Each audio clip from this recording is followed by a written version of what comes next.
Hi friends, இன்றைக்கி நம்ம என்ன பார்க்குறோன்னா சிக்கன் ரைஸ் எப்படி செய்யணும்னு பார்க்கலாம். வாங்க வீடியோக்குள்ளே போகலாம். ஃபஸ்ட்டு சிக்கனை நல்லா வறுத்து வச்சுக்கோங்க ஃப்ரெண்ட்ஸ். ரைஸும் இங்கிட்டு வடித்து வச்சுக்கோங்க, பாஸ்மதி ரைஸு. அப்புறமா எண்ணெயை ஊற்றிக்குவோம், கடாயை வச்சு தேவையான அளவு. ஒரே ஒரு வெங்காயம் பொடியாக நறுக்கினது வெங்காயம் போட்டுக்குவோம்.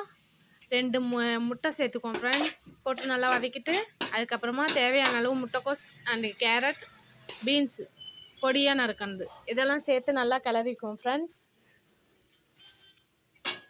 அப்புறமா 1 ஸ்பூன் மிளகாய்த்தூள், 1 ஸ்பூன் பெப்பர் தூள் போட்டு நல்லா கிண்டிக்குவோம் ஃப்ரெண்ட்ஸ். கிண்டிட்டு சிக்கன் வறுத்து இல்லையா, அதை பொடிசாக நறுக்கி அதையும் போட்டு நல்லா கிளறிக்குவோம்.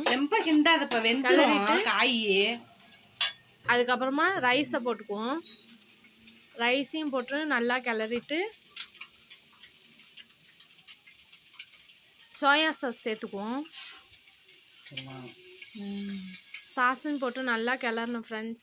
அவ்வளோதான், சிக்கன் ரைஸ் ரெடி. உங்களுக்கு காரம் அதிகமாக வேணும்னா இன்னும் கொஞ்சம் காரம் சேர்த்துக்குங்க.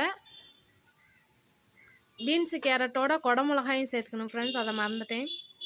ரொம்ப நல்லா சூப்பராக வந்துருந்துச்சு ஃப்ரெண்ட்ஸ். நீங்களும் ட்ரை பண்ணி பாருங்கள். இது வந்து 300 gram basmati rice and 1/4 kilo chicken எடுத்துக்கோம்.